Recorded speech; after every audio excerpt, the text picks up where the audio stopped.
Bonjour. Est-ce que vous m'entendez? Oui? Du coup, on va commencer. Donc, on va vous faire une présentation et une démonstration à deux voix sur le projet de la mission connaissance des territoires pour la transition écologique. Vous m'entendez? Voilà, nous travaillons toutes les deux au ministère de la Transition écologique. Je suis Marina Ribeiro, je travaille au commissariat général au développement durable, donc le CGDD, et précisément à l'Ecolab, donc le laboratoire d'innovation du CGDD, et précisément sur une mission qui s'appelle la mission connaissance des territoires pour la transition écologique. Alors, juste pour planter le décor, qu'est-ce que c'est que cette mission? C'est un projet de transformation de l'action publique, et c'est un projet d'innovation par le numérique, par la donnée et la production de connaissances. Et ce qu'on voulait vous présenter aujourd'hui, c'est donc 3 outils qui sont mis en place par des pôles sur 3 thématiques différentes. Notre objectif, c'est vraiment de renforcer le rôle de la connaissance, à la fois dans l'élaboration, la conduite et puis l'évaluation des politiques publiques. Alors, pourquoi on est ici? L'innovation aussi qu'on porte, c'est l'idée de déployer des pôles nationaux connaissances thématiques et servicielles. Ça veut dire quoi? Ça veut dire tout simplement qu'on travaille avec les services déconcentrés de l'État, donc en l'occurrence les directions régionales ou départementales, donc DREAL ou DDT pour les connaisseurs, et on travaille précisément avec les services connaissances. L'idée, c'est de mutualiser un certain nombre d'outils et en fonction qu'une région choisisse une thématique et produise un outil pour l'ensemble du territoire national. Donc ça, c'est la démarche qu'on déploie. Et donc actuellement, nous avons 6 pôles qui développent des thématiques différentes. Aujourd'hui, on va vraiment vous présenter précisément donc 3 outils. L'un sur les énergies renouvelables. Donc ça sera l'outil état des lieux des énergies renouvelables. Nous aurons ensuite présenté par Cindy Andrieux-Dupin le tableau de bord des mobilités durables. Et ensuite, la boussole de la rénovation énergétique des logements. On va commencer tout de suite par le pôle national énergie renouvelable. Donc pour les acteurs, ce qu'il faut bien avoir en tête, c'est qu'on travaille du coup avec la DREAL Grand Est, service déconcentré en région, qui travaille aussi avec la direction générale de l'énergie et du climat en administration centrale, et avec une coordination de la mission connaissance et de l'Ecolab. Alors quand on parle du tableau de bord des sites de production des ENR, des énergies renouvelables en France, on parle d'un outil qui vous permet de visualiser les 3 filières de ces énergies, donc l'éolien, le photovoltaïque et la méthanisation. Vous avez des données qui sont actuellement en open data au niveau national, mais vous pouvez passer d'une échelle à une autre, du national jusqu'à l'EPCI, de la région au département. Les chiffres que vous y trouvez, ça va être finalement les chiffres sur la puissance installée, je vais y revenir, la production d'énergie et le nombre d'installations. Et il y a un certain nombre de graphiques et de données disponibles et réutilisables. L'idée, c'est de faciliter l'accès à ces données. C'est également de faciliter la comparaison des territoires sur ces sujets-là et également d'aider à piloter ces politiques publiques. Alors, je vous ai mis le QR code.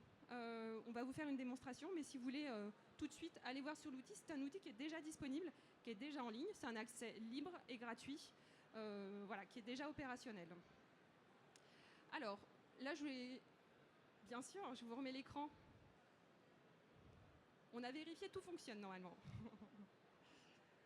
C'est bon? Super. Voilà. On va passer à la démonstration, mais juste pour vous planter le décor rapidement, quand vous arrivez sur la première page, vous avez l'écran qui est sur votre gauche, où vous avez un certain nombre de choix à faire, mais vous avez tout de suite une synthèse d'un certain nombre de données qui sont présentées sur cette première page à une cartographie. Et ensuite, sur la page suivante, vous avez, et on le verra sur l'outil, des onglets plus détaillés sur la puissance installée et sur les énergies produites. Alors on va passer tout de suite à la démonstration, qui est une vidéo du coup, qui n'est pas en direct. Et je vais la lancer, normalement c'est bon, voilà. Donc quand vous arrivez sur la page d'accueil du tableau de bord sur l'état de lieu des énergies renouvelables, vous arrivez et vous avez 5 onglets. Vous avez celui de l'accueil, on va y revenir. Vous avez celui sur la puissance installée, la production réelle en énergie, et vous avez également les sites de production. Vous avez l'onglet Aide, un classique. En arrivant sur cette première page, on va vous inviter à choisir un certain nombre d'éléments, donc filtrés par la région, le département, voire le PCI. Et ensuite, vous pouvez choisir la filière des énergies que vous souhaitez suivre. Donc, la méthanisation, les énergies, l'éolien, ou le photovoltaïque. Et tout de suite, vous avez les premiers chiffres, celui de la puissance installée en mégawatts, l'énergie totale produite, et puis les sites de production. Et vous avez l'évolution, puisque c'est des chiffres de 2023, vous avez l'évolution depuis l'année précédente. Voilà. Et ensuite, vous retrouvez sous forme de carte, aussi les éléments sur ces énergies. Vous pouvez passer avec la souris et avoir des précisions sur l'énergie concernée et la localisation. Toutes ces informations sont téléchargeables, que ce soit la carte ou que ce soit la donnée. Vous avez directement vous pouvez réutiliser ces outils, à la fois la donnée et les cartes. Voilà, donc ça c'était la première page où vous pouvez faire des recherches très précises sur les données. Ensuite, quand vous allez sur la puissance, en gros, là ça vous dit sur votre territoire, quelle est la puissance que vous pouvez, qui est installée. Et à la différence de ce qui est produit, parce qu'on a en tête une éolienne, quand il n'y a pas de vent, elle ne produit pas. Et bien c'est cette différence qu'on vous met à voir entre la puissance installée et la puissance produite. Et donc vous pouvez, là j'ai un peu passé, mais vous avez le schéma qui vous permet de voir soit la puissance ou soit la production. On est passé sur la production d'un territoire, donc on est toujours sur le Grand Est. On peut voir l'évolution en fonction de l'énergie produite et on peut voir aussi l'évolution de cette énergie.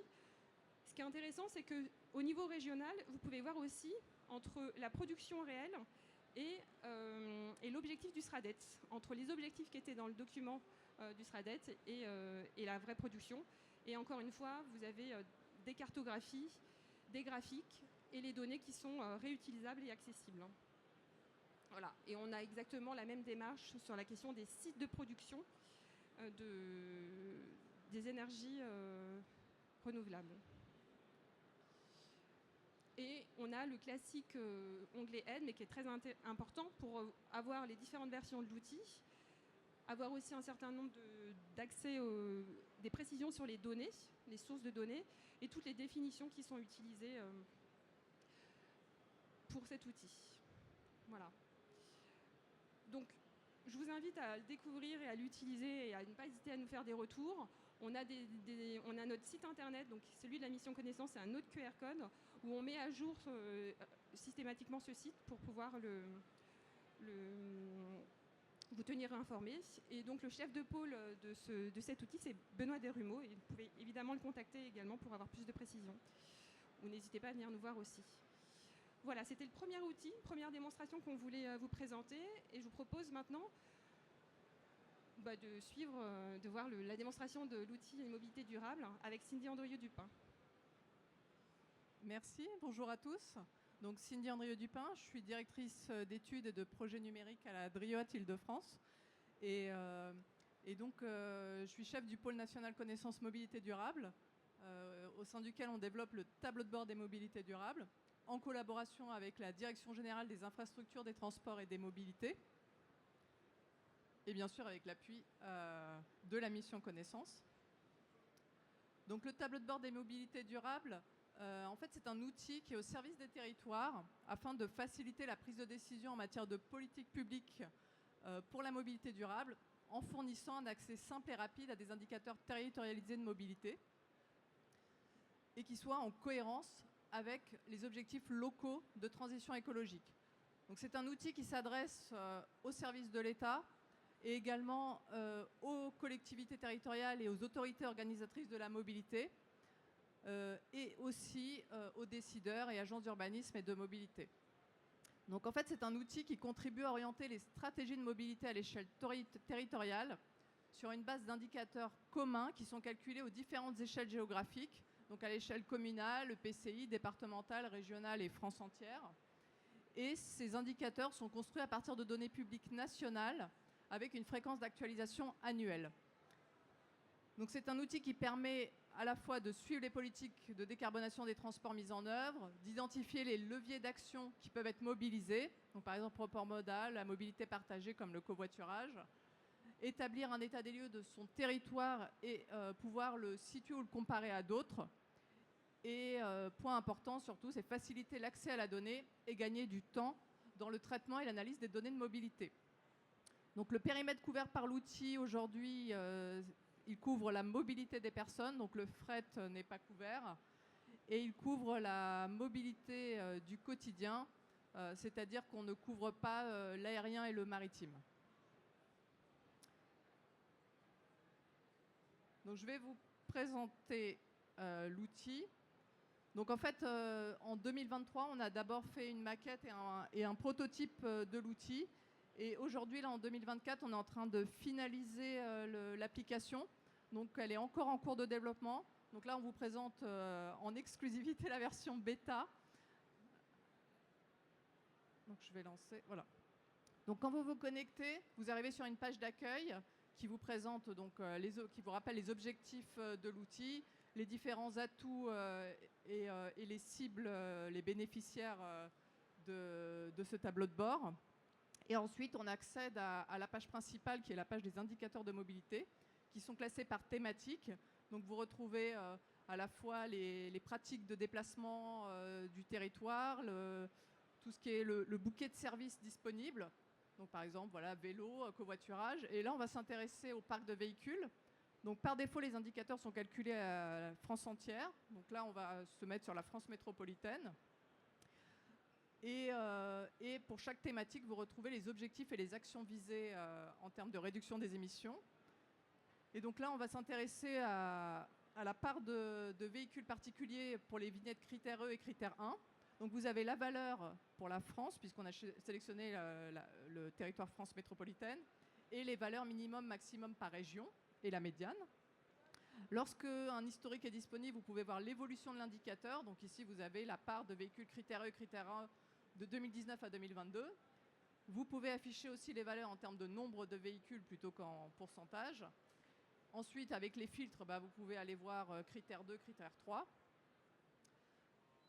Pour plus d'informations, vous avez accès aussi à une fiche méthodologique qui présente pour chaque indicateur sa description, la façon dont il a été construit, les sources de données qui ont été utilisées, et également, dans une deuxième section, les politiques publiques associées à cet indicateur, avec notamment les contextes et enjeux et la réglementation et aide disponible. Je précise qu'elle n'a pas encore été mise à jour.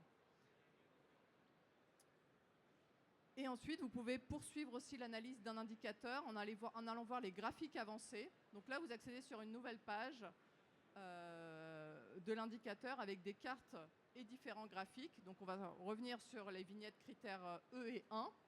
Donc vous avez une carte avec ici la répartition par région, donc toutes les régions de France et leurs valeurs. Vous avez aussi un diagramme en barre avec les proportions par vignette critère et le top 10 des régions. En dessous, vous avez un histogramme qui vous représente la répartition des valeurs pour les régions de France. Et enfin, après, une table de données qui est téléchargeable. Donc, on va maintenant changer de territoire. On va zoomer, on va aller voir un département. Donc, par exemple, on va aller voir le département du Calvados. Et automatiquement, toutes les valeurs des indicateurs sont mises à jour pour ce territoire. Donc là, on est à une répartition par EPCI. Donc, vous avez les valeurs pour tous les EPCI du département du Calvados. En termes toujours de part de vignettes critères, là c'est de E à 3. On peut encore zoomer et changer le zonage en allant à la maille communale. Donc là, on est toujours sur le département du Calvados, mais découpé en communes. Et vous retrouvez, pareil, toutes les valeurs vignettes critères E à 3 pour toutes les communes, cette fois, du Calvados. Et ensuite, on peut aller voir encore un autre indicateur. Donc cette fois, on va aller sur le vélo. On va regarder le nombre de places de stationnement vélo pour 1000 habitants. On va rester sur le Calvados à la maille EPCI. Et si on va voir les graphiques avancés, donc vous avez le même type de présentation, mais en plus d'avoir les valeurs de tous les EPCI du Calvados pour le stationnement cyclable, vous avez aussi des nouvelles informations avec des données spatiales qui vous permettent d'aller voir la localisation de tous les points de stationnement vélo et leurs caractéristiques. et également d'aller voir les aménagements cyclables, voilà, qui sont affichés aussi avec leurs caractéristiques. Et puis, vous retrouvez tous les graphiques qui ont déjà été présentés tout à l'heure. Donc, on a un nouveau module qui n'est pas encore finalisé, mais qui sera finalisé d'ici fin d'année, qui permet de comparer des territoires. Et puis après, un onglet ressources et un onglet à propos où on trouvera un guide d'utilisation. Donc voilà pour la démonstration. Donc comme je le disais, l'outil il est encore en cours de développement. Il sera finalisé fin d'année et il sera disponible début 2025. Donc on fera des webinaires de présentation et on reliera l'information via les différents relais de diffusion, notamment France Mobilité ou les différentes DREL et DDT. Mais en attendant, vous pouvez toujours quand même retrouver les informations via la page de la mission connaissance qu'a présentée déjà Marina tout à l'heure. Et il y a une page dédiée au pôle mobilité durable. Et vous pouvez également me contacter via l'email fonctionnel du pôle. Voilà, merci. Merci beaucoup. C'est un super outil, hein. Il change tous les jours, donc bientôt disponible. Et c'est ouvert à tout le monde et c'est gratuit. Enfin, je crois qu'on ne l'a pas dit, mais ça compte aussi dans ces temps de difficultés budgétaires. Alors, donc on a vu les énergies renouvelables, l'outil sur l'état des lieux. On a vu l'outil de Cindy Andrieux-Dupin sur les mobilités durables. Et je vous propose de voir un dernier outil aujourd'hui, donc la boussole de la rénovation énergétique des logements, qui est un outil qui est piloté par le Pôle national connaissance rénovation énergétique des logements, donc qui est porté par la DREAL Normandie, donc un service déconcentré de l'État en région, avec lequel qui travaille en coordination avec, alors je vais mettre les mots dans l'ordre, qui travaille avec la coordination interministérielle au plan de la rénovation énergétique des bâtiments, qui sont deux grandes directions au sein du ministère de la Transition écologique, et puis donc la mission connaissance. Alors, de quoi on parle quand on parle de l'outil de la boussole de la rénovation énergétique des logements? À quoi sert cet outil? Il va vous permettre d'avoir une information méta sur votre territoire. Donc, quelles sont les caractéristiques du parc des logements sur mon territoire? Vous allez avoir un certain nombre d'éléments qui vont vous être présentés, qui vous permettent d'avoir une connaissance beaucoup plus fine sur la période de construction, la répartition des étiquettes DPE, les énergies de chauffage utilisées, etc. Cet outil va vous présenter des indicateurs simples que je viens de vous énoncer, et il vous propose aussi des croisements de données qui vont vers plus d'analyse. Et dans un second temps, l'outil permettra aussi de suivre les politiques publiques et d'analyser les effets des politiques publiques de la rénovation énergétique des logements sur les territoires, notamment, on en a tous entendu parler, MaPrimeRénov', et prochainement tout ce qui relève des certificats d'économie d'énergie. L'idée, les gains attendus de cet outil, c'est vraiment de faciliter finalement l'accès à cette donnée à un seul endroit, harmonisé à l'échelle nationale, mais jusqu'à l'EPCI, donc national, région, département et donc EPCI, avec la possibilité de comparer les territoires et d'aider et d'accompagner la prise de décision et la connaissance des territoires. Vous avez encore une fois ici le QR code de l'outil. L'outil, il y a une version qui est déjà en ligne, et c'est un outil à l'échelle normand actuellement. Donc là, vous pouvez déjà le consulter, mais moi je vais vous présenter l'outil qui est en développement, donc qui n'a pas été montré. Donc je vais vous montrer cette version qui n'est pas encore complète. Voilà. Alors c'est parti.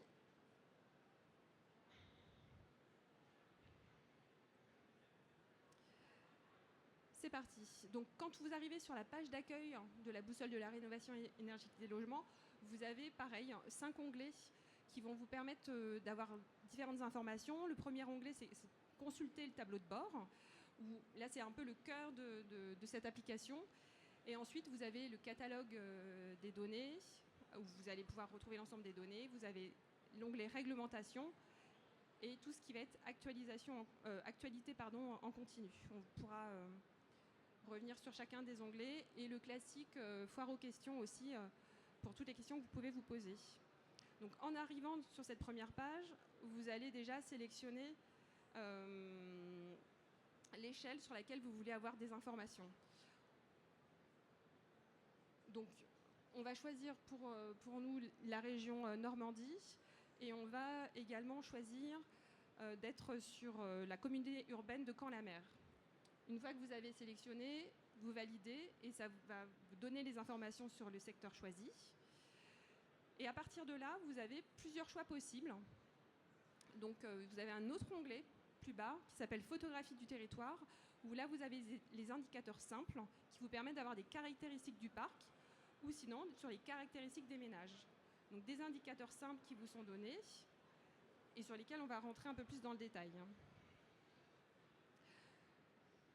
Sur les analyses, voilà, on est plus sur le croisement de données et on va rentrer aussi dans le détail. Et après, il y aura les leviers d'action qui sont pas encore... ça va être travaillé un peu plus tard. Si on prend l'exemple d'un indicateur simple, on va faire l'exercice sur cette démonstration. Donc, en caractéristique du parc, on va prendre comme thématique l'année de construction. Et là, vous avez, en fonction de l'année de construction, une répartition qui s'affiche automatiquement sur la maille choisie. Donc, et vous pouvez voir aussi en proportion. Alors, c'est tout petit. Il faut presque me croire quand je vous le dis, mais voilà. Donc, vous avez soit en graphique, soit en proportion. Et ensuite, ce qui est très intéressant, c'est que vous pouvez comparer les territoires à la maille supérieure. Donc là, on voit les chiffres pour Caen-la-Mer, pour la communauté urbaine. On voit les mêmes chiffres pour le Calvados au niveau département ou celui de la région. Et ensuite, vous avez pareil, des informations plutôt en mode cartographique, où vous choisissez vous-même les critères, sur quelle année de construction vous voulez avoir les informations, et sur quel périmètre également. Et ça va vous permettre de comparer le territoire. Dès que vous passez la souris dessus, vous avez les informations qui viennent en pop-up. Vous apportez des éléments de précision sur l'information demandée. Donc là, si on va sur les constructions avant 1988, au niveau de la région, vous avez voilà, la page qui s'actualise immédiatement avec ces informations.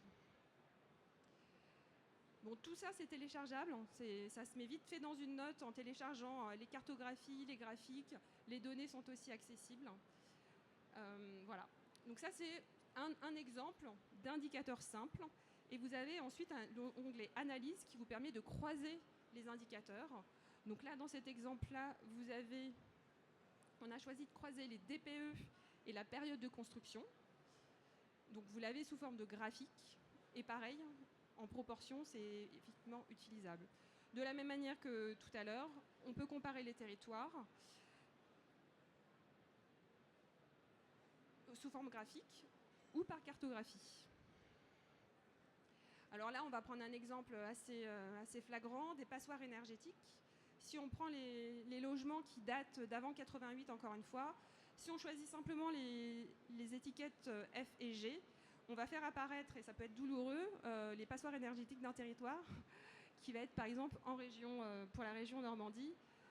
Voilà, on a une idée très précise du type de passoire énergétique sur un territoire. Voilà, 2 exemples. Vous avez d'autres indicateurs simples ou croisés. Et ensuite, tout ce qui est produit est réutilisable. Donc là, vous avez accès à l'ensemble des données elles sont disponibles, téléchargeables, réutilisables. Vous avez aussi un onglet sur toute la réglementation de la rénovation énergétique des logements. Il y a énormément d'évolutions. Donc l'idée, c'est d'avoir aussi ces ressources-là en ligne, au même endroit. Et l'idée, c'est d'avoir un onglet aussi sur l'actualité en continu à l'échelle nationale et potentiellement à l'échelle de la région, avec une frise qui vous permet d'avoir les dernières tendances, pas les dernières tendances, mais les dernières actualités sur la rénovation énergétique des logements. Voilà pour la boussole de la rénovation énergétique des logements. Donc sur le site internet, elle est disponible dans une version précédente à l'échelle normande. L'équipe travaille actuellement à récupérer et à préparer les données pour avoir une proposition à l'échelle nationale qui arrivera en début 2025. Voilà. Et je vais vous montrer 2 autres, pas sous le mode de la démonstration, mais en mode de slide, qui est disponible sur les sites, sur l'application qui est disponible en ligne. Vous pouvez aussi, sur cette boussole de la rénovation énergétique des logements, identifier les aides, l'utilisation, le nombre et le montant des aides de MaPrimeRénov', par exemple, sur un territoire. Si on prend l'exemple ici, alors je vais vous le lire, hein, sur le même secteur Caen-la-Mer, vous avez le nombre de dossiers de MaPrimeRénov'. Il y en a eu en 2021 1889. Vous avez le montant total et vous pouvez voir effectivement les aides en fonction du revenu des foyers, revenus très modestes, intermédiaires ou supérieurs. Et ensuite, ce qui est aussi très intéressant, c'est le gain énergétique associé pour 1 000 € d'aide MaPrimeRénov'. Quel est le gain énergétique en mégawatts par an? Et là, pareil, vous pouvez comparer effectivement entre votre PCI et puis la région et la Normandie. Donc là, ça donne à comprendre et à voir l'utilisation de cette aide. Et sur une toute autre possibilité aussi, cet outil vous permet aussi d'identifier les entreprises RGE, donc reconnues garants de l'environnement, puisque quand on veut faire des travaux, il faut aussi les entreprises pour le faire sur son territoire. Et vous avez une visibilité du nombre d'entreprises et aussi du domaine de travaux qui est couvert par cette entreprise. Voilà. 2 autres exemples supplémentaires. De la même manière, vous pourrez suivre l'actualité du pôle sur le site de la mission Connaissance. Et j'ai mis aussi le contact du chef de pôle, donc Thomas Gergaud, qui pilote ce pôle national Connaissance de la rénovation énergétique des logements. Voilà pour les 3 présentations. On peut prendre des questions si vous en avez, autant sur les mobilités durables que sur les autres outils. Je ne sais pas s'il y a des questions ou des remarques ou toute autre chose. Non? Hop. Eh ben, merci beaucoup pour votre attention et n'hésitez pas à venir nous voir si vous avez d'autres questions ou si vous voulez suivre de plus près l'actualité de ces pôles. Merci beaucoup.